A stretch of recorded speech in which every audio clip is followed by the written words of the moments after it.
Channel Punjabi ਦੇਖ ਰਹੇ ਦਰਸ਼ਕਾਂ ਦਾ ਪ੍ਰੋਗਰਾਮ ਫਰੰਟ ਲਾਈਨ ਵਿੱਚ ਬਹੁਤ-ਬਹੁਤ ਸਵਾਗਤ।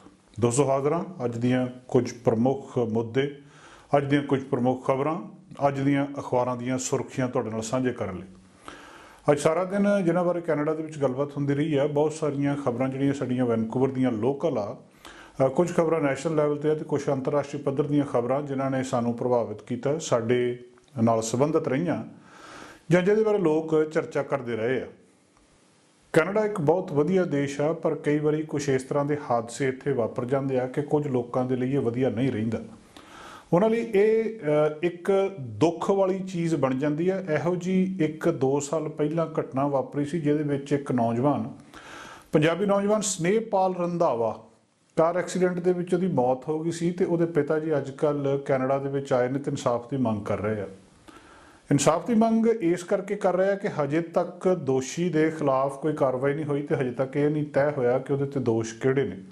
2 ਸਾਲ ਦਾ ਸਮਾਂ ਲੰਘਣ ਤੋਂ ਬਾਅਦ ਕੈਨੇਡਾ ਦੇ ਵਿੱਚ ਕਿਸੇ ਦੋਸ਼ੀ ਦੇ ਖਿਲਾਫ ਕਾਰਵਾਈ ਨਾ ਹੋਵੇ, ਇਹ ਆਪਣੇ ਆਪ ਦੇ ਵਿੱਚ ਬਹੁਤ ਹੈਰਾਨੀ ਵਾਲੀ ਗੱਲ ਆ, ਜਿਹੜੀ ਉਸ ਬਾਪ ਨੂੰ ਪਰੇਸ਼ਾਨ ਵੀ ਕਰ ਰਹੀ ਹੈ ਜਿਹਦਾ 28 ਸਾਲ ਦਾ ਜਵਾਨ ਪੁੱਤ ਕਿਸੇ ਦੀ ਗਲਤੀ ਕਾਰਨ ਇੱਥੇ ਚਲਿਆ ਗਿਆ। ਵੈਨਕੂਵਰ ਦੇ ਵਿੱਚ ਇੱਕ ਦੁਰਘਟਨਾ ਵਾਪਰੀ ਸੀ, ਤੁਹਾਨੂੰ ਸ਼ਾਇਦ ਯਾਦ ਹੋਵੇ, ਜਿੱਥੇ ਇੱਕ ਯੈਲੋ ਕੈਬ ਚਲਾਉਂਦਾ ਨੌਜਵਾਨ ਜਿਹਦਾ ਨਾਂ ਸਨੇਹਪਾਲ ਰੰਧਾਵਾ ਸੀ, ਉਹਦੇ ਵਿੱਚ ਇੱਕ ਦੂਜੇ ਵਿਅਕਤੀ ਨੇ ਲਿਆ ਕੇ ਕਾਰ ਮਾਰੀ ਸੀ। ਉਹਨੇ ਸ਼ਰਾਬ ਪੀਤੀ ਸੀ, ਗਲਤੀ ਸਰਾਸਰ ਉਹਦੀ ਸੀ। ਪੁਲਿਸ ਚੈੱਕ ਨੂੰ ਟੱਪ ਕੇ ਆਇਆ ਸੀ, ਆਇਰਿਸ਼ ਵਿਅਕਤੀ ਸੀ। ਇੱਥੇ ਆ ਕੇ ਕਾਰ ਉਹਨੇ ਰੈਂਟ ਕੀਤੀ ਸੀ, ਜਿਹੜੀ ਕਾਰ ਟੂ ਗੋ ਛੋਟੀ ਜਿਹੀ ਕਾਰ ਹੁੰਦੀ ਆਮ ਤੌਰ ਦੇ ਉੱਤੇ, ਉਹ ਲਿਆ ਕੇ ਮਾਰੀ। ਉਹ ਸਨੇਹਪਾਲ ਰੰਧਾਵੇ ਦੀ ਮੌਤ ਹੋ ਗਈ। ਉਹ ਆਪ ਜ਼ਖਮੀ ਹੋ ਗਿਆ, ਜਿਹੜਾ ਜਿਹਨੇ ਹਿੱਟ ਕੀਤਾ ਸੀ ਉਹ ਜ਼ਖਮੀ ਹੋ ਗਿਆ। ਅਤੇ ਦੁਖਾਂਤ ਇਹ ਆ ਕਿ ਉਹ ਠੀਕ ਹੋ ਗਿਆ, ਠੀਕ ਹੋਣ ਤੋਂ ਬਾਅਦ ਆਪਣੇ ਦੇਸ਼ ਵਾਪਸ ਪਰਤ ਗਿਆ, ਪਰ ਉਸ ਨੌਜਵਾਨ ਦੀ ਮੌਤ ਦਾ ਦੋਸ਼ੀ ਅਜੇ ਤੱਕ ਕਿਸੇ ਨੂੰ ਵੀ ਠਹਿਰਾਇਆ ਨਹੀਂ ਗਿਆ। ਪਤਾ ਕਰਨ 'ਤੇ ਪਤਾ ਲੱਗਦਾ ਕਿ ਅਜੇ ਸਾਰਾ ਕੁਝ ਪ੍ਰੋਸੈਸ ਵਿੱਚ ਆ, ਪਰ 2 ਸਾਲ ਤੋਂ ਬਾਅਦ ਵੀ ਇਹ ਕੁਝ ਨਾ ਹੋਣਾ। ਉਹਦੇ ਪਿਤਾ ਜੀ ਸਨੇਹਪਾਲ ਰੰਧਾਵਾ ਦੇ, ਉਹ 28 ਸਾਲਾ ਨੌਜਵਾਨ, ਉਹਦੇ ਪਿਤਾ ਜੀ ਇਸ ਵੇਲੇ ਇਹ ਕਹਿ ਰਹੇ ਆ ਕਿ ਭਾਵੇਂ ਉਸ ਵਿਅਕਤੀ ਨੂੰ ਸੱਦ ਕੇ ਇੱਕ ਥੋੜ੍ਹੀ ਜਿਹੀ ਸਜ਼ਾ ਦੇ ਦਿੱਤੀ ਜਾਵੇ, ਪਰ ਸਾਨੂੰ ਕੁਛ ਤਸੱਲੀ ਮਿਲ ਜਾਊਗੀ ਤਾਂ ਕਿ ਅੱਗੇ ਤੋਂ ਕਿਸੇ ਦੇ ਨਾਲ ਇਹੋ ਜਿਹੀ ਦੁਰਘਟਨਾ ਨਾ ਵਾਪਰੇ। ਸ਼ਰਾਬ ਪੀ ਕੇ ਗੱਡੀ ਚਲਾਉਣਾ, ਤੇਜ਼ ਗੱਡੀ ਚਲਾਉਣਾ ਬਹੁਤ ਵੱਡਾ ਅਪਰਾਧ ਆ, ਪਰ ਇਹ ਅਪਰਾਧ ਕਈ ਵਾਰੀ ਕਿਸੇ ਦੀ ਜਾਨ ਲੈ ਲੈਂਦਾ ਅਤੇ ਪੂਰੇ ਦੀ ਪੂਰੀ ਜ਼ਿੰਦਗੀ ਜਿਹੜੀ ਆ ਸਿਰ ਭਰਨੇ ਹੋ ਜਾਂਦੀ ਆ ਕਿਸੇ ਇੱਕ ਪਰਿਵਾਰ ਦੀ। ਉਹੀ ਕੁਛ ਸਨੇਹਪਾਲ ਰੰਧਾਵਾ ਦੇ ਪਰਿਵਾਰ ਨਾਲ 2 ਸਾਲ ਪਹਿਲਾਂ ਵਾਪਰਿਆ ਸੀ। 28 ਸਾਲ ਇਹਦੀ ਉਮਰ ਸੀ ਉਸ ਵੇਲੇ। ਕੁਛ ਚਿਰ ਪਹਿਲਾਂ ਇੱਕ ਸਟੂਡੈਂਟ ਵਜੋਂ ਕੈਨੇਡਾ ਦੇ ਵਿੱਚ ਆਇਆ ਸੀ, ਸੈੱਟ ਹੋਇਆ ਸੀ। ਇੱਥੇ ਆ ਕੇ ਉਹਨੇ ਆਪਣਾ ਘਰ ਲਿਆ ਸੀ, ਜਿਹਦੀ ਸ਼ਾਇਦ ਕੰਪਲੀਸ਼ਨ ਅਜੇ ਹੋਣੀ ਸੀ। ਯੈਲੋ ਕੈਬ ਚਲਾਉਂਦਾ ਸੀ, ਬਹੁਤ ਮਿਹਨਤੀ ਨੌਜਵਾਨ ਸੀ, ਪਰਿਵਾਰ ਦਾ ਇੱਕ ਸਪੁੱਤਰ ਸੀ, ਪਰ ਹੋਣੀ ਨੂੰ ਕੁਛ ਹੋਰ ਮਨਜ਼ੂਰ ਸੀ ਅਤੇ ਜਿਹਦੇ ਕਰਕੇ ਉਹਦੀ ਜਾਨ ਚਲੇਗੀ। ਇਹ ਸਾਰੇ ਕੁਛ ਦੇ ਵਿੱਚ ਸਨੇਹਪਾਲ ਰੰਧਾਵਾ ਦਾ ਕੋਈ ਵੀ ਕਸੂਰ ਨਹੀਂ ਸੀ। ਹੁਣ ਇਸ ਮਾਮਲੇ ਦੇ ਵਿੱਚ ਮੰਗ ਕੀਤੀ ਜਾ ਰਹੀ ਹੈ। ਉਸੇ ਥਾਂ ਦੇ ਉੱਤੇ ਉਹਦੇ ਪਿਤਾ ਜੀ ਅਤੇ ਕੁਝ ਲੋਕਾਂ ਨੇ ਇਕੱਠੇ ਹੋ ਕੇ ਹੱਥ ਦੇ ਵਿੱਚ ਤਖਤੀਆਂ ਲੈ ਕੇ ਸਨੇਹਪਾਲ ਰੰਧਾਵਾ ਦੇ ਇਨਸਾਫ ਲਈ ਮੰਗ ਕੀਤੀ ਹੈ ਕਿ ਸਾਨੂੰ ਘੱਟੋ ਘੱਟ ਇਨਸਾਫ ਦਿੱਤਾ ਜਾਵੇ। ਵੈਨਕੂਵਰ ਪੁਲਿਸ ਡਿਪਾਰਟਮੈਂਟ ਨੇ ਰეკਮੈਂਡ ਕੀਤੇ ਸੀ, ਚਾਰਜ ਦੱਸਿਆ ਸੀ ਕਿ ਸਪੀਡ ਅਤੇ ਜਿਹੜੀ ਸ਼ਰਾਬ ਆ ਉਹ ਮੁੱਖ ਤੌਰ ਦੇ ਉੱਤੇ ਫੈਕਟਰ ਸੀਗੇ, ਮੁੱਖ ਕਾਰਨ ਸੀਗੇ ਇਹ ਸਾਰੇ ਐਕਸੀਡੈਂਟ ਦਾ। ਇਨਵੈਸਟੀਗੇਸ਼ਨ ਮਾਰਚ ਜਿਹੜੀ 2019 ਦੇ ਵਿੱਚ ਹੋਈ ਸੀ ਅਤੇ ਉਹਦੇ ਵਿੱਚੋਂ ਉਸੇ ਵੇਲੇ ਇਹ ਗੱਲਬਾਤ ਚੱਲਦੀ ਸੀ ਕਿ ਜਿਹੜੇ ਕਾਰ ਮਾਰੀ ਆ ਉਹਨੂੰ ਲੱਗਦਾ ਨਹੀਂ ਕੋਈ ਬਹੁਤ ਜ਼ਿਆਦਾ ਚਾਰਜਸ ਉਹਦੇ ਉੱਤੇ ਲੱਗਣਗੇ। ਉਹੀ ਗੱਲ ਹੋਈ, ਚਾਰਜ ਲੱਗੇ ਨਹੀਂ ਅਤੇ ਉਹ ਕੈਨੇਡਾ ਛੱਡ ਕੇ ਆਪਣੇ ਦੇਸ਼ ਵਿੱਚ ਚੁੱਪ-ਚਾਪ ਚਲਿਆ ਗਿਆ। ਸਵਾਲ ਇਹ ਵੀ ਆ ਕਿ ਉਹ ਕੈਨੇਡਾ ਕਿਹਦੀ ਮਰਜ਼ੀ ਨਾਲ ਛੱਡ ਕੇ ਗਿਆ? ਜੇ ਉਹਨੇ ਜੁਰਮ ਇੱਥੇ ਕੀਤਾ ਆ, ਕ੍ਰਾਈਮ ਇੱਥੇ ਕੀਤਾ ਆ, ਤਾਂ ਕੀ ਉਹ ਛੱਡ ਕੇ ਜਾ ਸਕਦਾ ਸੀ? ਅਤੇ ਜੇ ਇਸ ਤਰ੍ਹਾਂ ਜਾ ਸਕਦਾ ਸੀ, ਫਿਰ ਤਾਂ ਕੋਈ ਵਿਅਕਤੀ ਵੀ ਇੱਥੇ ਇੱਦਾਂ ਦਾ ਕ੍ਰਾਈਮ ਕਰਕੇ ਆਪਣੇ ਦੇਸ਼ ਨੂੰ ਜਾ ਸਕਦਾ। ਫਿਰ ਕੈਨੇਡਾ ਦੇ ਜਸਟਿਸ ਸਿਸਟਮ ਦੇ ਉੱਤੇ ਇੱਕ ਸਵਾਲੀਆ ਨਿਸ਼ਾਨ ਜ਼ਰੂਰ ਲੱਗਦਾ। ਸਿਤਮ ਇਹ ਵੀ ਆ ਕਿ ਜੇ ਇਨਸਾਫ ਮਿਲ ਵੀ ਗਿਆ, ਜੇ 2 ਸਾਲ ਲੰਘ ਗਏ ਆ, ਅਜੇ ਤੱਕ ਕੁਛ ਪਤਾ ਨਹੀਂ ਲੱਗ ਰਿਹਾ ਘਰਦਿਆਂ ਨੂੰ, ਅਜੇ ਤੱਕ ਅਪਡੇਟ ਕੋਈ ਨਹੀਂ ਹੈ ਕਿ ਉਸ ਕੇਸ ਦੇ ਵਿੱਚ ਹੁਣ ਕੀ ਹੋਇਆ, ਅੱਗੇ ਕੀ ਹੋਣਾ ਆ। ਅਤੇ ਜੇ ਇਹ ਦੇਰੀ ਦੇ ਨਾਲ ਇਨਸਾਫ ਮਿਲਦਾ ਆ, ਹੋਰ ਸਮੇਂ ਬਾਅਦ ਇਨਸਾਫ ਮਿਲਦਾ, ਤਾਂ ਸ਼ਾਇਦ ਇਹ ਵੀ ਇੱਕ ਨਾ ਇਨਸਾਫੀ ਹੋਊਗੀ ਕਿ ਇਸ ਤਰੀਕੇ ਦੇ ਨਾਲ ਜਿਹੜਾ ਦੇਰੀ ਦੇ ਨਾਲ ਇਸ ਕੇਸ ਦੇ ਵਿੱਚ ਇਨਸਾਫ ਮਿਲਣਾ। ਬਹੁਤ ਸਾਰੇ ਆਸਪੈਕਟ ਨੇ ਇਸ ਚੀਜ਼ ਦੇ, ਕਿਹਨੂੰ ਅਕਾਊਂਟੇਬਲ ਠਹਿਰਾਇਆ ਜਾ ਸਕਦਾ। ਚਾਰਜ ਰეკਮੈਂਡ ਕੀਤੇ ਗਏ ਸੀ। ਪਰਿਵਾਰ ਤੇ ਜਿਹੜੇ ਉਹਦੇ ਦੋਸਤ ਮਿੱਤਰ ਨੇ ਵਿਕਟਮ ਦੇ ਪਰਿਵਾਰ ਦੇ, ਉਹ ਮੰਗ ਕਰ ਰਹੇ ਆ ਇਨਵੈਸਟੀਗੇਸ਼ਨ ਜਿਹੜੀਆਂ ਮੋਨੀਟਰ ਕਰ ਰਹੀਆਂ ਮੈਡੀਕਲ ਕੰਡੀਸ਼ਨਸ ਦੀਆਂ, ਅਤੇ ਉਹ ਅਗਲੇ ਸਟੈਪ ਦੇ ਉੱਤੇ ਇਵੈਲੂਏਟ ਹੋਣੀਆਂ ਕੋਰਟ ਪ੍ਰੋਸੈਸ ਦੇ ਵਿੱਚ ਆ। ਸਨੇਹਪਾਲ ਦੇ ਪਿਤਾ ਸਰਦਾਰ ਬਹਾਦਰ ਸਿੰਘ ਉਹ ਦੱਸਦੇ ਆ ਕਿ ਇਹ ਭਾਵੇਂ ਕੈਨੇਡਾ ਦੇ ਹਿਸਾਬ ਦੇ ਨਾਲ ਇੱਕ ਐਕਸੀਡੈਂਟ ਹੋ ਸਕਦਾ, कि तुसीं शराब पी के रैड लाइट तो जिहड़ी सिद्धे जाके गड्डी एक दूजे भोले भाले व्यक्ति दे विच मार दिंदे हो ते उहनूं जानों मार दिंदे आ। वो कहंदे मेरी नज़र दे विच मर्डर आए, कतल आ, ते इहदी एक घट्टो घट्ट इहदी जिम्मेवारी जरूर तय की जानी चाहिए है भी इहदे लई जिम्मेवार कौन आ। वो कहंदे असीं इहदा ट्रायल होना चाहिए। वो कहंदे सानूं उन्ना चिर शांति नहीं मिलती जिन्ना चिर उहनूं सज़ा नहीं दित्ती जाती। अगे वो कह रहे हैं कि इन्वैसटीगेशन के बारे जिहड़ा कैनेडा का सिस्टम आ इहदे उत्ते भी सवाल चक रहे आ कि 25 महीने के बाद भी अजे तक कुछ ना होना, तो जिन्हें कार हिट की आ वो चुपचाप इत्थों चलिया जाए। तो आयरिश सीगा जिहड़ा इत्थे आया सी उत्थे चले गया, तो कहंदे इंसाफ हजे भी डिले हो रहा है। तो इन्ना ज़्यादा वो कहंदे ये डिले हो रहा, तो कल नूं ये गल कहनी पहला तो 28 साल के जवान पुत की मौत अपने आप के विच असह आ, दूजे पासों ये कह रहा है कि ये कल मैं जिउंदा ना भी रहा, जो उस वेले इंसाफ मिलिया तो फिर की मिलिया। ये सवाल स्नेहपाल रंधावा एक पंजाबी नौजवान जिहड़ा उहदे नाल दे कुलीग दसदे आ कि बहुत ही प्यारा व्यक्ति सी, उहदी मौत जिन्हें पूरी कम्यूनिटी नूं झंझोड़ के रख दिता सी। उहदे मापे, उहदे घर दे, उहदे दोस्त, उहदे मित्र उस थां ते जिथे उहदी मौत हुई सी खड़े होके इन्नी ठंड दे विच अपने हत्थ दे विच तख्तियां लैके मंग कर रहे कि सानूं इंसाफ दिता जाए। कैनेडा की सरकार जिन्होंने एक एक्सीडेंट कह रही आ, स्नेहपाल रंधावा के पिता जी नूं मर्डर कह रहे आ। आउण वाले समय दे विच की बनदा इहदा, किस तरीके नाल इहदे दोष आयद हुंदे आ कि इहनूं दोषी ठहराया जांदा, तो ये जिहड़े BC प्रोसीक्यूशन सर्विस आ उहदे विच अगे जाके की करदी आ। अजे तक वो कह रहे हैं कि साडे चार्ज अप्रूव नहीं होए। असीं अजे भी इस असैसमेंट दे विच आ कि चार्ज किहड़े लाए जाने चाहिए जां किहड़े नहीं लाए जाने चाहिए। ये चीज़ां इस व्यक्ति दे घरदिआं नूं, दोस्तां मित्रां नूं परेशान कर रही ने। येलो कैब दे कुलवंत सहोता भी इस मामले दे विच दसदे आ कि जिहड़ा स्नेहपाल सी एक बहुत ही चंगा उन्हां दा को वर्कर सी, मतलब एक एक्सीलेंट ड्राइवर भी इस मामले दे विचों मन्निया जांदा सी। Full time driving taxi drive करदा सीगा ते नवां उहने घर सरी दे विच लिया सी, जिहदे तो बाद उहदी मौत हो जांदी आ। ये स्नेहपाल रंधावा दे पिता जी भी मंग कर रहे इंसाफ मिलना चाहिए।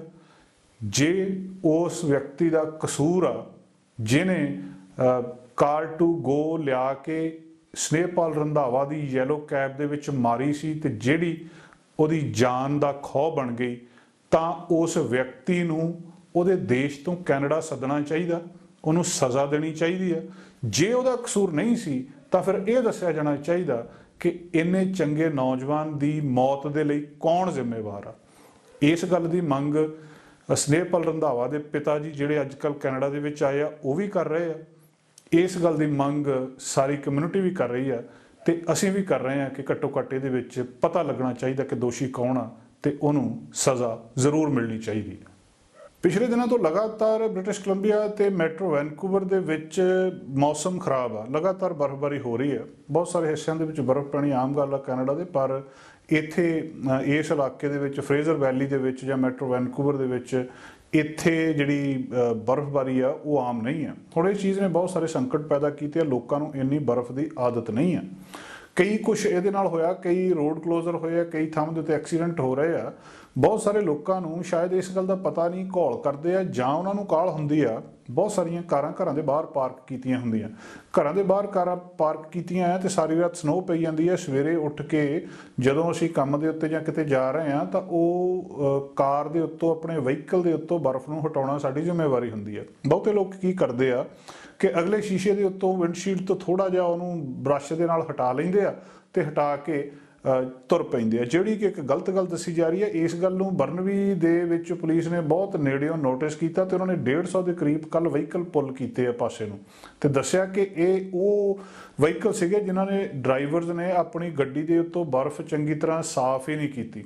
वीरवार सवेर की यह घटना दसी जाती है। RCMP ने बहुत सारे ड्राइवर्स नूं वार्निंग दी है कि तुसीं अपने व्हीकल्स नूं चंगी तरह क्लीयर किए बिना अगे नहीं जा सकते, तुहानूं विजन नहीं दिसदा, तुहानूं दिसदा ही नहीं अगे है की है। बहुत सारे केसेस दे विच दसदे आ कि लोगों ने कारां दे उत्तों देखण जिन्नी बर्फ ही साफ की सी, बाकी सारी उस तरह की उस तरह पई है ते व्हीकल लैके तुरे आ। इहदे नाल बहुत सारे एक्सीडेंट होण दे चांसिस वध जांदे आ। RCMP कह रही है कि ਜਦੋਂ ਤੁਸੀਂ ਡਰਾਈਵ ਕਰਨਾ ਆ ਉਹਦੇ ਤੋਂ ਪਹਿਲਾਂ ਬਹੁਤ ਇੰਪੋਰਟੈਂਟ ਆ ਕਿ ਤੁਹਾਡਾ ਵਹੀਕਲ ਸੇਫ ਹੋਵੇ, ਤੁਹਾਡਾ ਵਹੀਕਲ ਸੇਫ ਹੋਵੇ ਤੇ ਇਹਦੇ ਨਾਲ ਦੂਜੇ ਵੀ ਸੇਫ ਹੋਣ। ਬਹੁਤ ਸਾਰੇ ਕੇਸਿਸ ਦੇ ਵਿੱਚ ਬਹੁਤ ਛੋਟੀ ਜੀ ਵਿੰਡੋ ਦਾ ਪੋਰਸ਼ਨ ਇੱਕ ਸਾਫ਼ ਕਰਕੇ ਤੁਰ ਪਏ, ਬਹੁਤ ਸਾਰੀਆਂ ਕੇਸਿਸ ਦੇ ਵਿੱਚ ਜਿਹੜੇ ਸਾਈਡ ਦੇ ਸ਼ੀਸ਼ੇ ਆ ਉਹ ਨਹੀਂ ਸਾਫ਼ ਕੀਤੇ, ਤੁਸੀਂ ਆਸੇ-ਪਾਸੇ ਨਹੀਂ ਦੇਖ ਸਕਦੇ। ਕਈ ਵਹੀਕਲਸ ਦੇ ਉੱਤੇ ਕਈ ਇੰਚ ਸਨੋ ਪਈ ਆ ਜਿਹੜੀ ਉਹਨਾਂ ਨੇ ਸਾਫ਼ ਨਹੀਂ ਕੀਤੀ ਤੇ ਇਹ ਇੱਕ ਬਹੁਤ ਵੱਡੀ ਰੋਡ ਦੇ ਉੱਤੇ ਸਮੱਸਿਆ ਵੀ ਪੈਦਾ ਕਰ ਸਕਦੀ ਹੈ।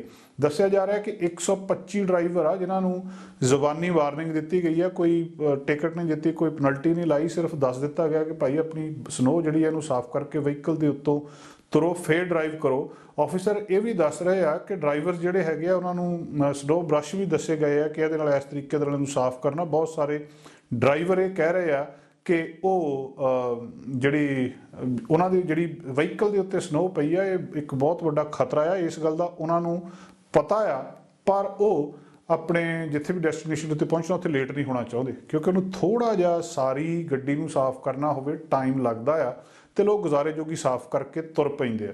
ਪਰ ਜਿਹੜੇ ਉਹ ਦੱਸਿਆ ਜਾ ਰਿਹਾ, ਜਿਹੜੀ RCMP ਦੱਸ ਰਹੀ ਆ ਕਿ ਇਹ ਕੋਈ ਐਕਸਕਿਊਜ਼ ਨਹੀਂ ਹੈ ਕਿ ਤੁਸੀਂ ਕਾਹਲੀ ਦੇ ਵਿੱਚੋਂ, ਇਹ ਕੋਈ ਬਹਾਨਾ ਨਹੀਂ ਆ, ਇਹ ਕੋਈ ਬਹਾਨਾ ਨਹੀਂ ਹੈ ਤੇ ਇਹਦੇ ਨਾਲ ਇਹ ਵੀ ਜਸਟੀਫਾਈ ਨਹੀਂ ਹੁੰਦਾ ਕਿ ਤੁਸੀਂ ਇੱਕ ਅਨਸੇਫ ਵਹੀਕਲ ਨੂੰ ਡਰਾਈਵ ਕਰੋ।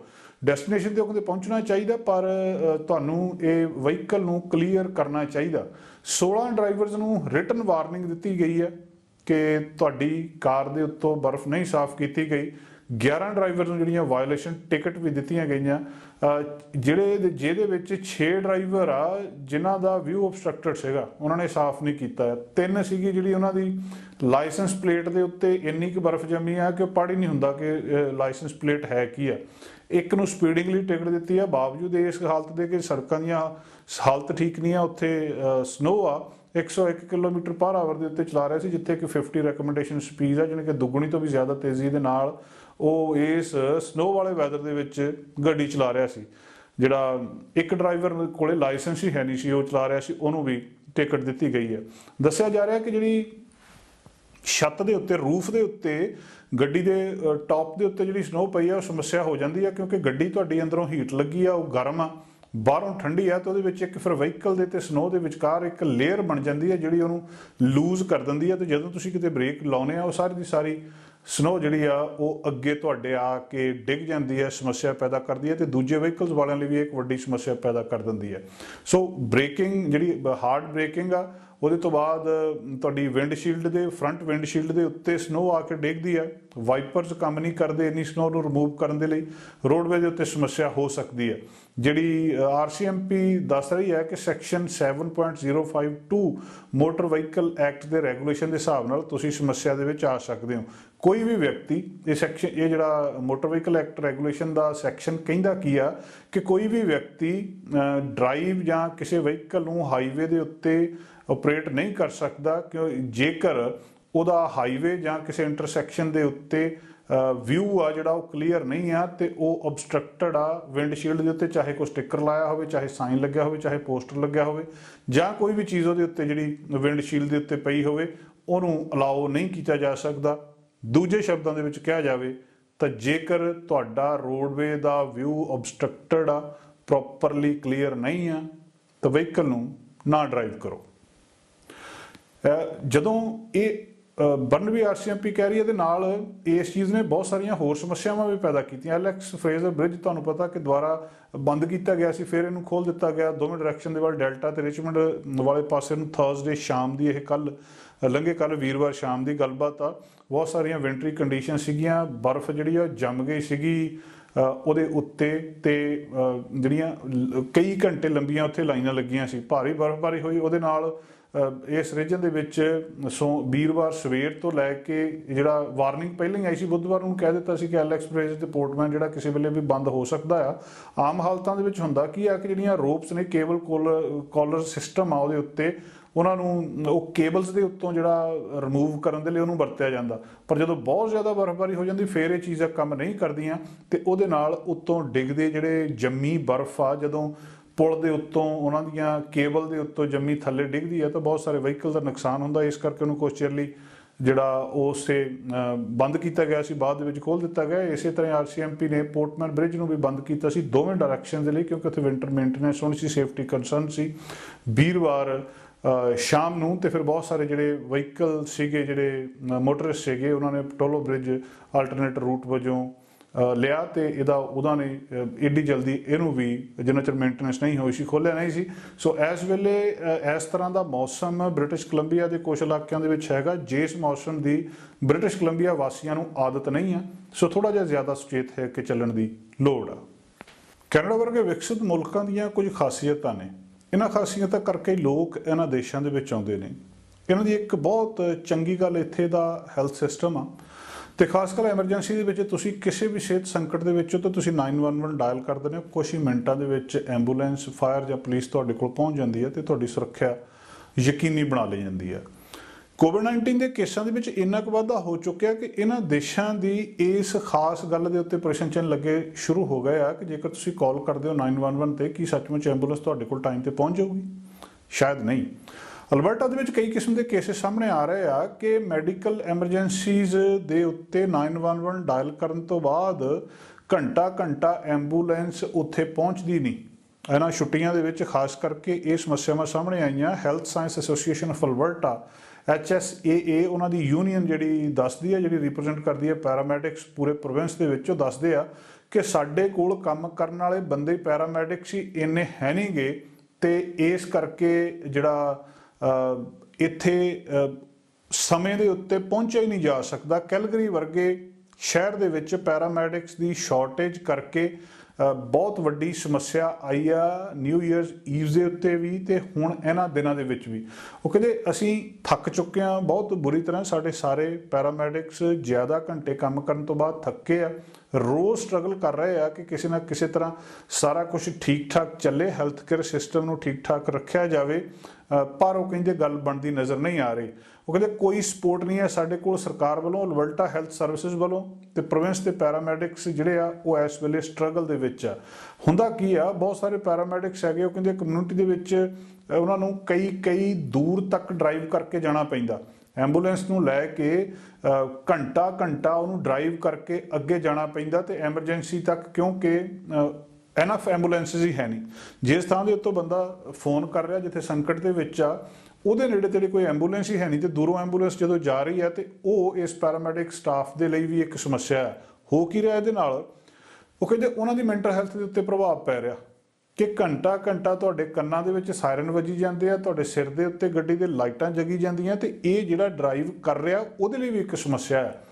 ਕਿਉਂਕਿ ਐਮਰਜੈਂਸੀ 911 ਤੇ ਹੁੰਦੀ ਆ, ਥੋੜਾ ਜਿਹਾ ਡਰਾਈਵ ਕਰਕੇ ਕੁਝ ਮਿੰਟਾਂ ਦੇ ਵਿੱਚ ਉਸ ਥਾਂ ਤੇ ਪਹੁੰਚਣਾ ਤੇ ਫਿਰ ਉੱਥੋਂ ਪੇਸ਼ੈਂਟ ਨੂੰ ਜਾਂ ਜਿਹੜਾ ਪੀੜਤ ਵਿਅਕਤੀ ਆ ਉਹਨੂੰ ਚੱਕ ਕੇ ਵਾਪਸ ਲੈ ਆਉਣਾ ਤਾਂ ਠੀਕ ਆ, ਪਰ ਘੰਟਾ ਤੁਹਾਡੇ ਉਹ ਸਾਇਰਨ ਵੱਜੀ ਜਾਣਾ, ਲਾਈਟਸ ਜਗੀ ਜਾਣੀਆਂ, ਇਹ ਉਹਨਾਂ ਦੀ ਜਿਹੜੇ ਕੰਮ ਕਰ ਰਹੇ ਉਹਨਾਂ ਦੀ ਮੈਂਟਲ ਹੈਲਥ ਦੇ ਉੱਤੇ ਕਹਿੰਦੇ ਬਹੁਤ ਸਿੱਧਾ ਅਸਰ ਪੈ ਰਿਹਾ। ਔਰ ਜਿਹਨਾਂ ਦੇ ਉੱਤੇ ਰਿਸਪੌਂਡ ਕਰਨ ਜਾ ਰਹੇ ਆ ਪੇਸ਼ੈਂਟ ਜਿਹੜੇ ਆ, ਉਹ ਕਹਿੰਦੇ ਉਹ ਜਿੰਨੇ ਸਮੇਂ ਦੇ ਵਿੱਚ ਪਹੁੰਚ ਰਹੇ ਆ ਉਹਦੇ ਤੋਂ ਜ਼ਿਆਦਾ ਉਹਨਾਂ ਦੀ ਹਾਲਤ ਮਾੜੀ ਹੋ ਰਹੀ ਆ ਤੇ ਉਹਨਾਂ ਨੂੰ 40 50 ਕਿਲੋਮੀਟਰ ਦੂਰ ਤੱਕ ਕਿਸੇ ਕਾਲ ਨੂੰ ਰਿਸਪੌਂਡ ਕਰਨ ਦੇ ਲਈ ਹੈਲਥ ਕੇਅਰ ਪ੍ਰੋਫੈਸ਼ਨਲ ਨੂੰ ਜਾਣਾ ਪੈ ਰਿਹਾ, ਜਿਹੜੀ ਕਿ ਬਹੁਤ ਵੱਡੀ ਸਮੱਸਿਆ ਆ। ਬੰਦੇ ਕੰਮ ਕਰਨ ਵਾਲੇ ਹੈ ਨਹੀਂ, ਸਟਾਫ ਦੀ ਸ਼ਾਰਟੇਜ ਆ। ਇੰਡਸਟਰੀ ਦੇ ਵਿੱਚ ਹੋ ਕੀ ਰਿਹਾ ਕਿ ਇਹਦੇ ਨਾਲ ਨੁਕਸਾਨ ਹੋ ਰਿਹਾ ਕਿ ਜੇ 1 ਘੰਟੇ ਦਾ ਰਿਸਪੌਂਸ ਆ 911 ਦੇ ਉੱਤੇ ਤਾਂ ਤੁਸੀਂ ਅੰਦਾਜ਼ਾ ਲਾ ਸਕਦੇ ਹੋ ਉਨੇ ਚਿਰ ਦੇ ਵਿੱਚ ਮਰੀਜ਼ ਦੀ ਹਾਲਤ ਕੀ ਹੋਊਗੀ। ਔਰ 911 ਕਾਲ ਹੀ ਉਸ ਵੇਲੇ ਕੀਤਾ ਜਾਂਦਾ ਜਦੋਂ ਕੋਈ ਗੰਭੀਰ ਸੰਕਟ ਹੋਵੇ ਜਾਂ ਬਹੁਤ ਜ਼ਿਆਦਾ ਜਿਹੜੀ ਆ ਉਹਦੀ ਲੋੜ ਹੋਵੇ ਕਿਸੇ ਐਮਰਜੈਂਸੀ ਦੀ। ਦੱਸਦੇ ਆ ਕਿ HSA ਨੇ ਦੱਸਿਆ ਕਿ ਉਹਨੇ 139 ਰੈੱਡ ਅਲਰਟਸ ਨੂੰ 40 ਕਮਿਊਨਿਟੀਜ਼ ਦੇ ਵਿੱਚ ਪਿਛਲੇ ਹੌਲੀਡੇਜ਼ ਦੇ ਵਿੱਚ ਰਿਸਪੌਂਡ ਕੀਤਾ। 139 red alerts.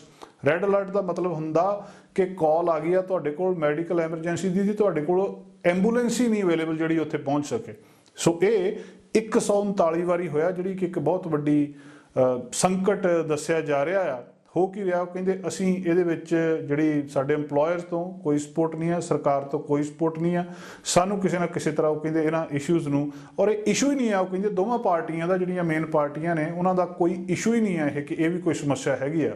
Alberta health services ਨੇ ਕਿਹਾ ਆ ਕਿ ਇਹ ਵਾਇਰਸ ਨੇ ਸਾਡੇ ਹੈਲਥ ਕੇਅਰ ਸਿਸਟਮ ਦੇ ਉੱਤੇ ਬਹੁਤ ਵੱਡਾ ਅਸਰ ਪਾ ਦਿੱਤਾ ਆ ਤੇ ਜਿਹੜੇ ਹੈਲਥ ਕੇਅਰ ਵਰਕਰਸ ਨੇ ਉਹ ਬਿਮਾਰੀ ਕਾਰਨ ਛੁੱਟੀ ਉੱਤੇ ਚਲੇ ਗਏ ਆ। ਤੇ ਹੁਣ ਜੇ ਛੁੱਟੀ ਉੱਤੇ ਚਲੇ ਗਏ ਤੇ ਜਿੰਨੇ ਕ ਸਟਾਫ ਹੈਗਾ ਉਹਦੇ ਨਾਲ ਕੰਮ ਚਲਾਇਆ ਜਾ ਰਿਹਾ, ਤੇ ਕੁਦਰਤੀ ਤੌਰ ਦੇ ਉੱਤੇ ਫਿਰ ਇਹ ਸੰਕਟ ਸਾਹਮਣੇ ਆਉਂਦਾ ਆ। ਪ੍ਰੈਸ਼ਰ ਲਗਾਤਾਰ ਆ, ਕਹਿੰਦੇ ਇਸ ਪੈਂਡੈਮਿਕ ਦਾ ਉਹਨਾਂ ਦੇ ਉੱਤੇ। ਕਾਲ ਆਨਸਰ ਟਾਈਮ ਜਿਹੜਾ ਡਿਸਪੈਚ ਆ ਉਹਨੂੰ ਮੇਨਟੇਨ ਕੀਤਾ ਜਾ ਰਿਹਾ, ਪਰ ਕਾਲਸ ਹੀ ਇੰਨੀਆਂ ਜ਼ਿਆਦਾ ਆ ਰਹੀਆਂ ਕਿ ਇੱਕ ਵੱਡਾ ਚੈਲੰਜ ਉਹਨਾਂ ਦੇ ਲਈ ਬਣਿਆ ਆ। ਤੇ ਇਹਨੂੰ ਹੁਣ ਕਿਸੇ ਨਾ ਕਿਸੇ ਤਰ੍ਹਾਂ ਉਹ ਕਹਿੰਦੇ ਅਸੀਂ ਸਮਝਣ ਦੀ ਕੋਸ਼ਿਸ਼ ਕਰ ਰਹੇ ਹਾਂ ਵੀ ਕਿਸੇ ਨਾ ਕਿਸੇ ਤਰੀਕੇ ਦੇ ਨਾਲ ਇਹਨੂੰ ਹੱਲ ਕੀਤਾ ਜਾਵੇ। ਜੇ ਕੋਈ ਐਮਰਜੈਂਸੀ ਕਾਲ ਕਰਦਾ ਤਾਂ ਉਹਨੂੰ ਸਹੀ ਸਮੇਂ ਦੇ ਉੱਤੇ ਉੱਥੇ ਜਾ ਕੇ ਜਿਹੜਾ ਰਿਸਪੌਂਡ ਕੀਤਾ ਜਾਵੇ, ਉਹਨੂੰ ਮਦਦ ਦਿੱਤੀ ਜਾਵੇ। ਤੇ ਜਿਹੜੇ ਇਹਨਾਂ ਦੇ ਹੈਲਥ ਕੇਅਰ ਵਰਕਰਸ ਦੇ ਵਿੱਚ ਬਿਮਾਰੀ ਦਾ ਰੇਟ ਆ, ਭਾਵ ਉਹ ਬਿਮਾਰ ਹੋ ਰਿਹਾ ਸੀ, ਇੱਕ ਕਾਲ ਕਰ ਰਹੇ ਆ, ਉਹ ਵੱਧ ਰਿਹਾ। ਦਸੰਬਰ 2019 ਦੇ ਵਿੱਚ 5.3% ਸੀ, ਦਸੰਬਰ 2020 ਦੇ ਵਿੱਚ ਇਹ 5.6% ਹੋ ਗਿਆ, ਤੇ ਨਵੰਬਰ 2021 ਦੇ ਵਿੱਚ ਜਿਹੜਾ ਆ ਇਹ 5.4% ਸੀ।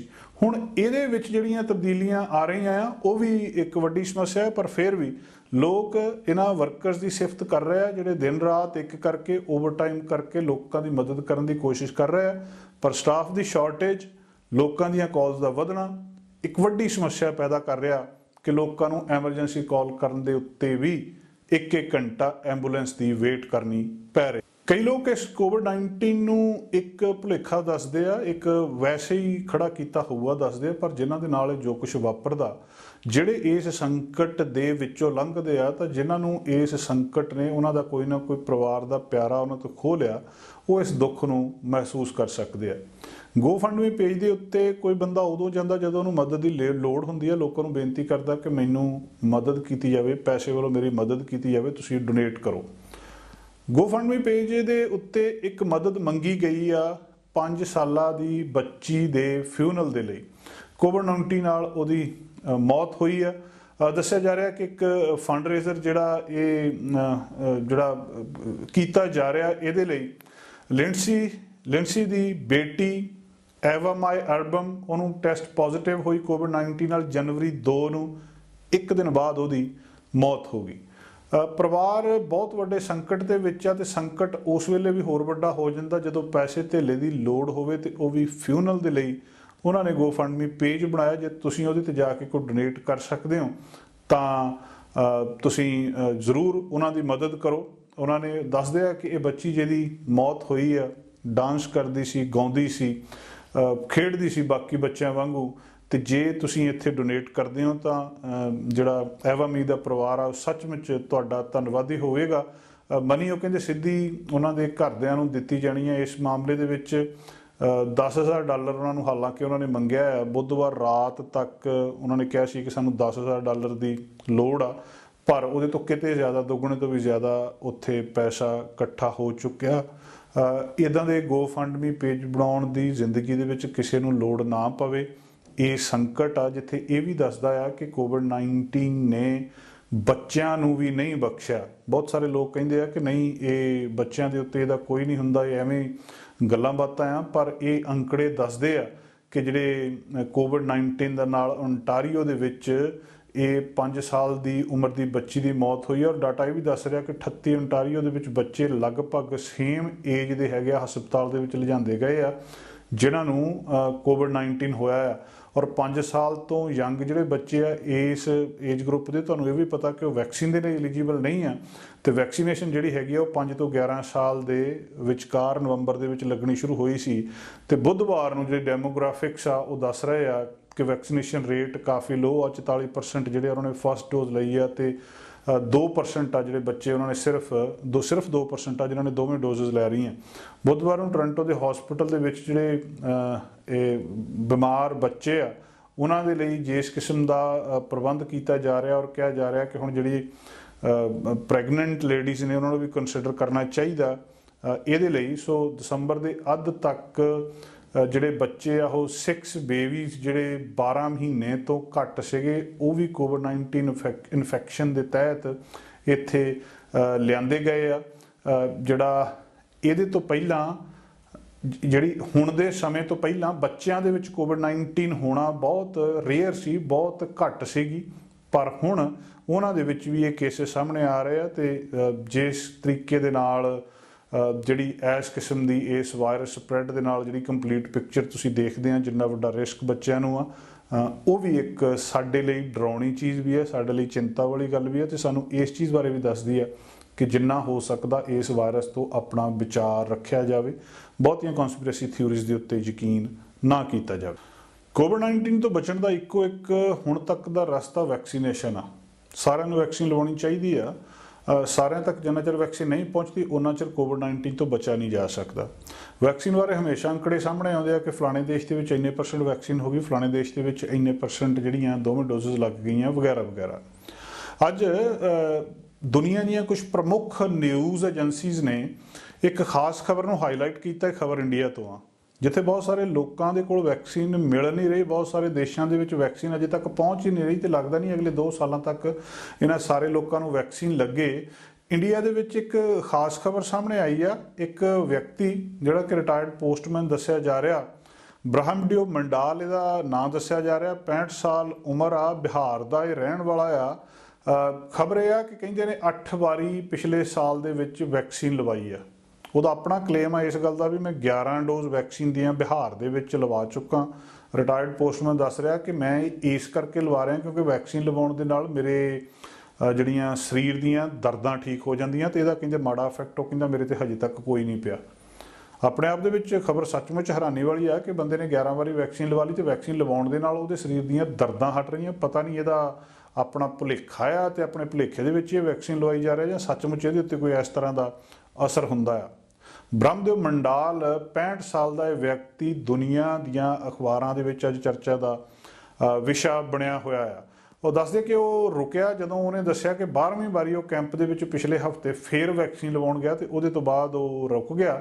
ਇਸ ਚੀਜ਼ ਦੀ ਪੜਤਾਲ ਹੋ ਰਹੀ ਆ ਵੀ ਕਿਸ ਤਰੀਕੇ ਨਾਲ ਮਿਸਟਰ ਮੰਡਾਲ ਨੇ ਆਪਣੇ ਜਿਹੜਾ ਮੱਧਿਆਪੁਰਾ ਡਿਸਟ੍ਰਿਕਟ ਦੇ ਵਿੱਚ ਇੰਨੀ ਵਾਰੀ ਵੈਕਸੀਨ ਲੈ ਲਈ ਆ। ਐਵੀਡੈਂਸ ਬਹੁਤ ਸਾਰੇ ਮਿਲੇ ਆ। ਉਹ ਕਹਿੰਦੇ ਕਿ ਸਾਨੂੰ 8 ਨੇ ਲੈ ਲਈਆਂ ਤੇ 8 ਦੇ ਵਿੱਚੋਂ 4 ਇੱਕੋ ਥਾਂ ਦੇ ਉੱਤੇ ਲਈਆਂ। ਜਿਹੜੇ ਉੱਥੋਂ ਦੇ ਸਿਵਲ ਸਰਜਨ ਆ ਮੱਧਿਆਪੁਰਾ ਦੇ, ਉਹਨਾਂ ਨੇ ਇੱਕ ਨਿਊਜ਼ ਏਜੰਸੀ ਦੇ ਨਾਲ ਇਹ ਗੱਲ ਸਾਂਝੀ ਕੀਤੀ ਆ।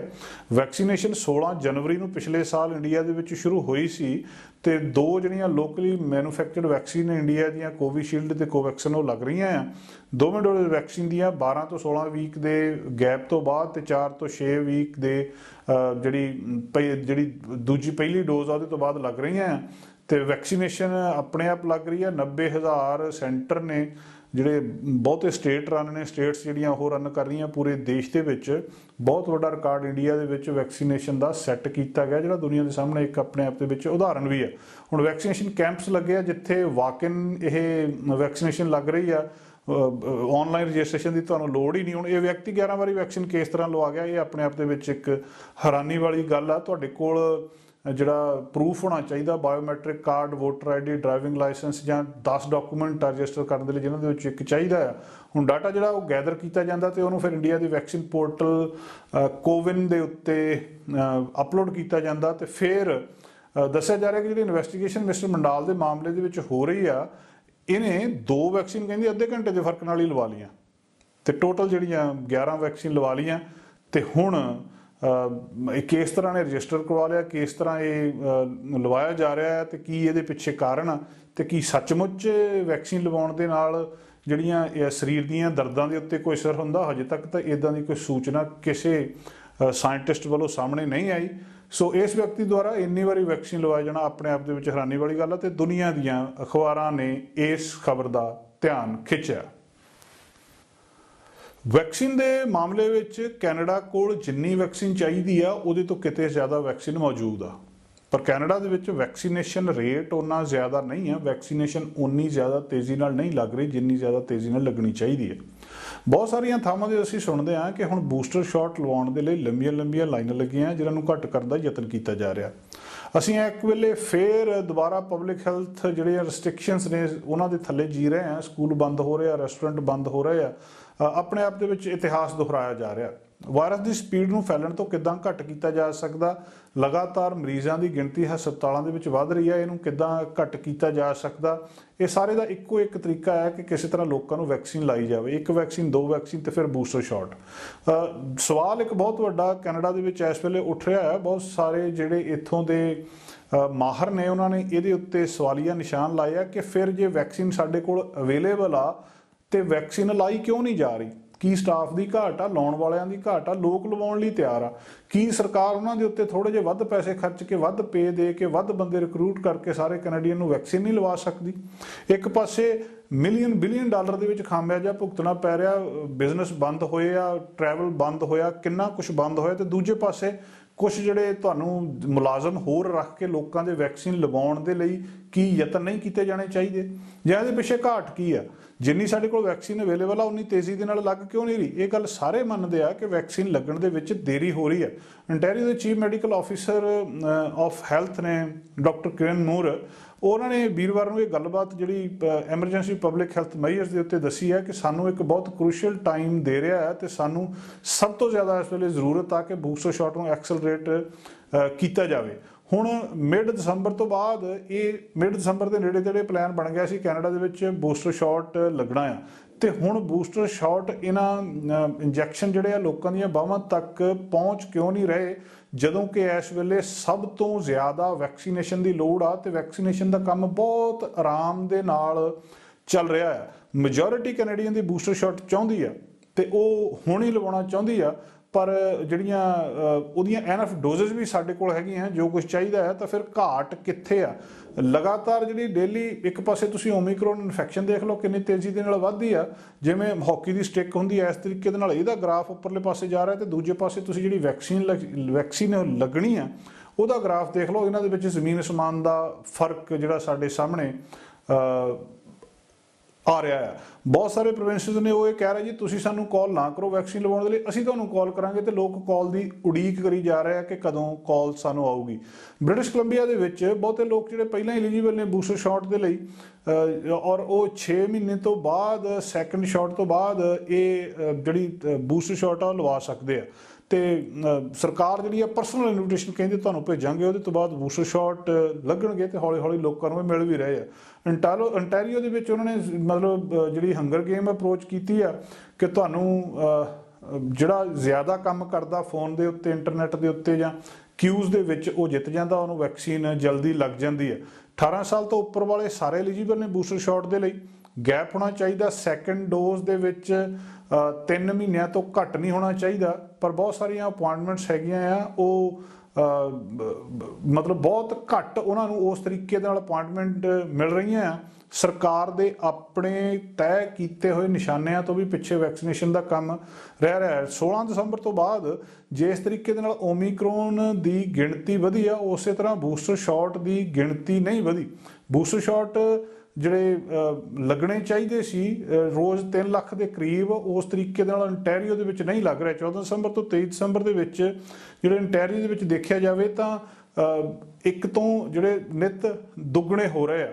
ਕ੍ਰਿਸਮਸ ਤੋਂ 2 ਦਿਨ ਪਹਿਲਾਂ ਤੱਕ ਪ੍ਰੋਵਿੰਸ ਨੇ 2,53,000 ਜਿਹੜੀਆਂ ਇਹ ਵੈਕਸੀਨ ਦਿੱਤੀਆਂ ਸੀ, ਜਿਨ੍ਹਾਂ ਦੇ ਵਿੱਚੋਂ 2,40,000 ਬੂਸਟਰ ਸ਼ਾਟ ਦੀਆਂ ਸੀਗੀਆਂ, ਪਰ ਅਗਲੇ 2 ਹਫ਼ਤਿਆਂ ਦੇ ਵਿੱਚ ਰਫ਼ਤਾਰ ਉਸ ਤਰੀਕੇ ਦੇ ਨਾਲ ਨਹੀਂ ਰਹੀ। ਇਹ ਲਗਭਗ ਇਹੀ ਹਾਲ ਕੈਨੇਡਾ ਦੇ ਬਾਕੀ ਥਾਵਾਂ ਦੇ ਉੱਤੇ ਆ। ਹੁਣ ਜੇਕਰ ਇਹਦੀ ਤੁਲਨਾ ਕੀਤੀ ਜਾਵੇ, ਬਹੁਤ ਸਾਰੇ ਆਰਥਿਕ ਮਾਹਰ ਇਸ ਗੱਲ ਦੀ ਤੁਲਨਾ ਕੀਤੀ ਜਾਵੇ ਕਿ ਤੁਸੀਂ ਕੰਪੇਅਰ ਕਰਕੇ ਦੇਖੋ, ਜਿੰਨੀ ਕਾਸਟ ਤੁਸੀਂ ਪੇ ਕਰ ਰਹੇ ਆ ਇਕੋਨਮੀ ਦੇ ਬੰਦ ਹੋਣ ਦੇ ਵਿੱਚ, ਉਨੀ ਕੀ ਕਾਸਟ ਤੁਸੀਂ ਮਾਸ ਵੈਕਸੀਨੇਸ਼ਨ ਕਲੀਨਿਕਸ ਦੇ ਉੱਤੇ ਨਹੀਂ ਲਾ ਸਕਦੇ। ਜੇ ਜਿਹੜੀ ਮਤਲਬ ਪ੍ਰੋਵਿੰਸ ਇਸ ਗੱਲ ਦੇ ਲਈ ਕਿਉਂ ਮੰਗ ਕਰ ਰਿਹਾ ਕਿ ਸਾਨੂੰ ਵਲੰਟੀਅਰਸ ਚਾਹੀਦੇ ਆ ਵੈਕਸੀਨ ਲਾਉਣ ਦੇ ਲਈ, ਉਹਨਾਂ ਨੂੰ ਪੇ ਕਿਉਂ ਨਹੀਂ ਕਰਦੇ? ਜਿਹੜੇ ਬਿਲੀਅਨਸ ਆਫ ਡਾਲਰਸ ਜਿਹੜੇ ਆ ਅਸੀਂ ਲੋਕਾਂ ਨੂੰ ਘਰ ਰਹਿਣ ਦੇ ਉੱਤੇ ਪੇ ਕੀਤੇ ਜਾ ਰਹੇ ਆ ਸਰਕਾਰ ਦੁਆਰਾ, ਉਹਨਾਂ ਨੂੰ ਉਹਦਾ ਇੱਕ ਛੋਟਾ ਜਿਹਾ ਹਿੱਸਾ ਵੀ ਜੇ ਇਸ ਪਾਸੇ ਸਰਕਾਰ ਲਾ ਦੇਵੇ ਤਾਂ ਬਹੁਤ ਸਾਰਿਆਂ ਨੂੰ ਨੌਕਰੀ ਮਿਲ ਜਾਵੇ ਤੇ ਘੱਟੋ ਘੱਟ ਸਾਰੇ ਲੋਕ ਸੁਰੱਖਿਅਤ ਹੋ ਜਾਣ ਤੇ ਇਸ ਸੰਕਟ ਦੇ ਵਿੱਚੋਂ ਇੱਕ ਹੱਦ ਤੱਕ ਬਾਹਰ ਵੀ ਆ ਜਾਣ। ਕਿਉਂਕਿ ਅਜੇ ਤੱਕ ਕੋਵਿਡ ਤੋਂ ਬਚਣ ਦਾ ਜਿਹੜਾ ਤਰੀਕਾ ਆ ਉਹ ਵੈਕਸੀਨ ਹੀ ਆ। ਜਿਹੜੇ ਕਿੰਨੀਆਂ ਫਾਰਮੇਸੀ ਆ ਜਿਨ੍ਹਾਂ ਦੇ ਉੱਤੇ ਤੁਸੀਂ ਜਿਹੜੇ ਫਾਰਮੇਸੀ ਦੇ ਉੱਤੇ ਕਿੰਨਾ ਕੁ ਚਿਰ ਰਿਲਾਈ ਕਰ ਸਕਦੇ ਆ। ਕੈਨੇਡਾ ਦੇ ਵਿੱਚ ਜਿਹੜੀਆਂ 11,000 ਫਾਰਮੇਸੀਜ਼ ਤੇ ਉਹਨਾਂ ਦੇ ਵਿੱਚ ਐਡਮਿਨਿਸਟ ਕੀਤੀਆਂ ਜਾ ਰਹੀਆਂ ਲਗਭਗ 50 ਸ਼ਾਟ ਇੱਕ ਦਿਨ ਦੇ ਵਿੱਚ, ਤੇ ਅੱਧੇ ਜਿਹੜੇ ਆ ਉਹਨਾਂ ਦੇ ਵਿੱਚ ਹਾਫ ਜਿਹੜੇ ਹੈਗੇ ਆ ਬੂਸਟਰ ਨੇ।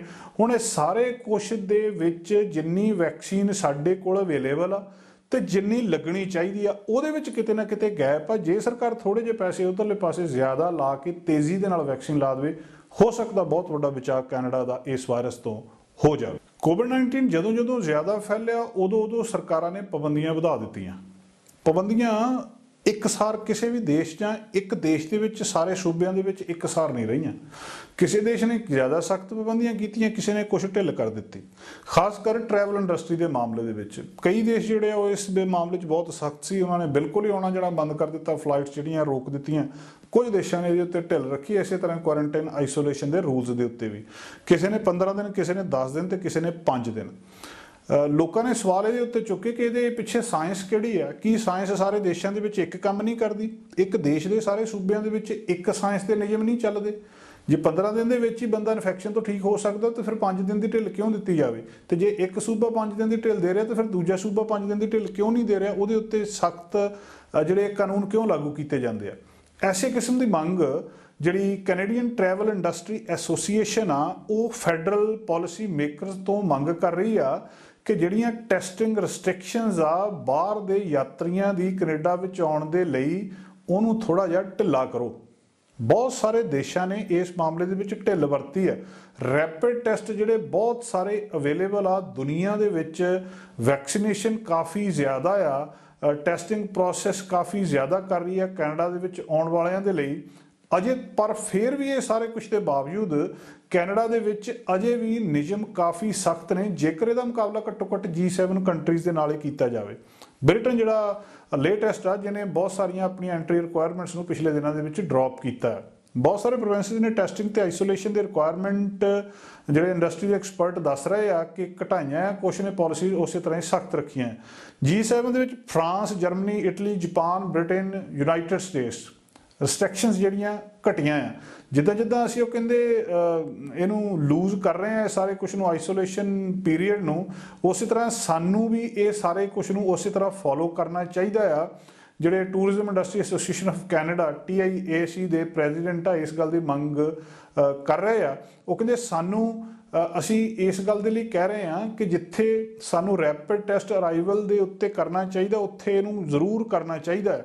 ਬਹੁਤ ਸਾਰੀਆਂ ਜਿਹੜੀਆਂ ਪ੍ਰੋਵਿੰਸ਼ੀਅਲ ਤੇ ਫੈਡਰਲ ਪਾਲਿਸੀਜ਼ ਆ ਉਹਦੇ ਵਿੱਚ ਚੇਂਜ ਹੋਈਆਂ। ਬੁੱਧਵਾਰ ਨੂੰ ਜਿਹੜੀ ਪ੍ਰਾਈਮ ਮਿਨਿਸਟਰ ਨੇ ਸਟੇਟਮੈਂਟ ਦਿੱਤੀ ਹੈ ਕਿ ਫੈਡਰਲ ਸਰਕਾਰ ਜਿਹੜੀ ਆ ਉਹ ਰੈਪਿਡ ਟੈਸਟ ਨੂੰ ਬਹੁਤ ਜ਼ਿਆਦਾ ਤੇਜ਼ੀ ਦੇ ਨਾਲ ਲੋਕਾਂ ਤੱਕ ਪਹੁੰਚਾਊਗੀ।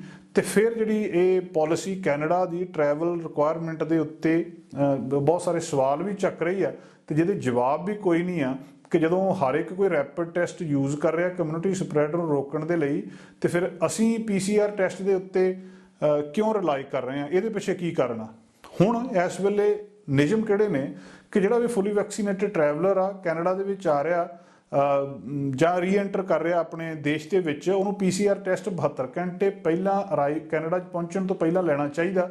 ਤੇ ਉਹਨੂੰ ਫਿਰ ਦੂਜਾ PCR ਟੈਸਟ ਵੀ ਹੋ ਸਕਦਾ ਏਅਰਪੋਰਟ ਦੇ ਉੱਤੇ ਆਵੇ ਤੇ ਉਹਨੂੰ ਆਈਸੋਲੇਟ ਕਰਨ ਦੇ ਲਈ ਕਿਹਾ ਜਾਵੇ ਜਿੰਨਾ ਚਿਰ ਉਹਨੂੰ ਜਿਹੜਾ ਉਹਦਾ ਟੈਸਟ ਦਾ ਰਿਜ਼ਲਟ ਨਹੀਂ ਆਉਂਦਾ। ਜਿਨ੍ਹਾਂ ਦੇ ਵੈਕਸੀਨ ਨਹੀਂ ਲੱਗੀ ਤੇ ਜਿਹੜੇ ਇੱਥੇ ਦੇ ਸਿਟੀਜ਼ਨ ਨਹੀਂ ਆ ਉਹਨਾਂ ਨੂੰ ਕੈਨੇਡਾ ਦੇ ਵਿੱਚ ਐਂਟਰੀ ਨਹੀਂ ਕਰਨ ਦਿੱਤਾ ਜਾਂਦਾ। ਔਰ ਕੈਨੇਡੀਅਨਸ ਜਿਹੜੇ ਫੁੱਲੀ ਵੈਕਸੀਨੇਟਡ ਨੇ ਉਹਨਾਂ ਨੂੰ 14 ਦਿਨ ਦੇ ਲਈ ਜਿਹੜਾ ਕੁਆਰੰਟੀਨ ਕਰਨ ਵਾਲਾ ਮਾਮਲਾ ਵੀ ਇੱਥੇ ਸਾਡੇ ਸਾਹਮਣੇ ਸੀਗਾ। ਅਰਾਈਵਲ ਤੋਂ ਬਾਅਦ ਜਿਹੜੀ ਫੁੱਲ ਵੈਕਸੀਨੇਸ਼ਨ ਹੈਗੇ ਆ ਉਹਨਾਂ ਨੂੰ ਜਿਹੜੀਆਂ ਮੋਸਟ ਏਅਰਲਾਈਨਸ ਆ ਉਹ ਜਿਹੜੀ ਫੁੱਲ ਵੈਕਸੀਨੇਸ਼ਨ ਜਿਹੜੀ ਆ ਉਹਨੂੰ ਵੀ ਅਸਲ ਦੇ ਵਿੱਚ ਇੱਕ ਮੰਨਿਆ ਜਾ ਰਿਹਾ ਇੱਥੋਂ ਬਾਹਰ ਜਾਣ ਦੇ ਲਈ, ਉਹ ਵੀ ਇੱਕ ਜ਼ਰੂਰਤ ਆ। ਪਰ ਹੁਣ ਇਹ ਸਾਰੇ ਕੇਸਾਂ ਦੇ ਵਿੱਚ ਇਸ ਤਰ੍ਹਾਂ ਨਹੀਂ ਆ। ਕੁਝ ਦੇਸ਼ ਹੈਗੇ ਆ ਉਹਨਾਂ ਨੇ ਪਹਿਲਾਂ ਹੀ ਨਵੀਆਂ ਜਿਹੜੇ ਨਿਯਮ ਆ ਉਹਨਾਂ ਨੂੰ ਅਪਣਾ ਲਿਆ ਤੇ ਮੈਡੀਕਲ ਐਵੀਡੈਂਸਿਸ ਨੂੰ ਉਹਨਾਂ ਨੇ ਚੇਂਜ ਕਰਨ ਦਿੱਤਾ।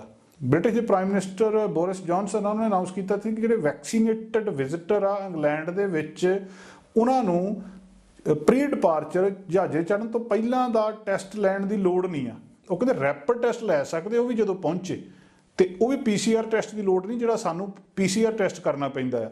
ਤੇ ਉਹ ਕਹਿੰਦੇ ਉਹਨੂੰ ਵੀ ਆਈਸੋਲੇਟ ਕਰਨ ਦੀ ਵੀ ਲੋੜ ਨਹੀਂ ਆ ਜਿੰਨਾ ਚਿਰ ਉਹਦਾ ਰਿਜ਼ਲਟ ਨਹੀਂ ਆਉਂਦਾ। ਸਕਾਟਲੈਂਡ ਨੇ ਵੀ ਲਗਭਗ ਇੱਦਾਂ ਦੇ ਜਿਹੜੇ ਨਿਯਮ ਆ ਉਹਨਾਂ ਦੀ ਅਨਾਊਂਸਮੈਂਟ ਕੀਤੀ ਸੀ। ਸੋ ਬ੍ਰਿਟਨ ਇਕੱਲਾ ਦੇਸ਼ ਨਹੀਂ ਹੈ ਕਿ ਜਿਹਨੇ ਇਸ ਮਾਮਲੇ ਵਿੱਚ ਰਿਸਟ੍ਰਿਕਸ਼ਨ ਦਿੱਤੀ ਆ।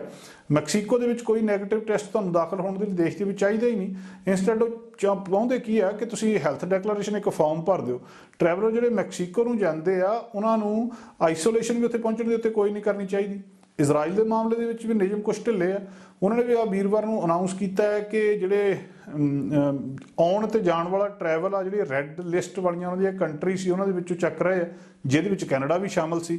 ਮਿਡ ਦਸੰਬਰ ਤੋਂ ਇਹ ਸਾਰਾ ਕੁਛ ਓਮਿਕਰੋਨ ਤੋਂ ਬਾਅਦ ਉਹਨਾਂ ਨੇ ਜਾਰੀ ਕੀਤਾ ਸੀ। ਸੋ ਜਿੱਥੇ ਬਹੁਤ ਸਾਰੇ ਦੇਸ਼ਾਂ ਨੇ ਇਸ ਮਾਮਲੇ ਦੇ ਵਿੱਚ ਢਿੱਲ ਦਿੱਤੀ ਆ, ਕੈਨੇਡਾ ਦੇ ਵਿੱਚ ਇਸ ਗੱਲ ਦੀ ਮੰਗ ਕੀਤੀ ਜਾ ਰਹੀ ਆ ਕਿ ਸਾਨੂੰ ਵੀ ਘੱਟੋ ਘੱਟ ਉਹਨਾਂ ਮੁਲਕਾਂ ਵਰਗੀ ਢਿੱਲ ਦਿੱਤੀ ਜਾਵੇ। ਜਿਹੜੀ ਟਰੈਵਲ ਦੀ ਇਕੋਨਮੀ ਆ, ਇਹਨੂੰ ਬਹੁਤ ਵੱਡਾ ਫਰਕ ਪੈ ਰਿਹਾ ਇਸ ਇੰਡਸਟਰੀ ਨੂੰ, ਜਿਹੜੀ ਐਨੂਅਲੀ ਹਰ ਸਾਲ ਜਿਹੜੀ ਕੈਨੇਡਾ ਦੀ ਟਰੈਵਲਿੰਗ ਆ 102 ਬਿਲੀਅਨ ਕੈਨੇਡਾ ਦੀ ਇਕੋਨਮੀ ਦੇ ਵਿੱਚ ਐਡ ਕਰਦੀ ਆ। ਤੇ ਇਸ ਵੇਲੇ ਇੰਡਸਟਰੀ ਜਿਹੜੀ ਆ ਲਗਭਗ ਅੱਧੇ ਨੰਬਰ ਦੇ ਉੱਤੇ ਖੜੀ ਆ। ਇਹਨੂੰ ਠੀਕ ਠਾਕ ਕਰਨ ਦੇ ਲਈ ਮੰਗ ਕੀਤੀ ਜਾ ਰਹੀ ਆ ਕਿ ਕੁਝ ਕੁ ਢਿੱਲਾਂ ਦਿੱਤੀਆਂ ਜਾਣ ਜਿੱਦਾਂ ਬਾਕੀ ਦੇਸ਼ ਦੇ ਰਹੇ ਆ। ਇਹਦੇ ਨਾਲ ਕੈਨੇਡਾ ਦੀ ਇਕੋਨਮੀ ਨੂੰ ਬਹੁਤ ਵੱਡਾ ਫਾਇਦਾ ਹੋਏਗਾ। ਸਾਡਾ ਹਰ ਇੱਕ ਪ੍ਰੋਗਰਾਮ ਦੇਖਣ ਤੇ ਸਾਡੇ ਨਾਲ ਜੁੜਨ ਲਈ ਸਬਸਕ੍ਰਾਈਬ ਕਰੋ ਚੈਨਲ ਪੰਜਾਬੀ ਤੇ ਨੋਟੀਫਿਕੇਸ਼ਨ ਲਈ ਬੈਲ ਆਈਕਨ ਵਾਲੇ ਬਟਨ ਤੇ ਕਲਿੱਕ ਕਰੋ।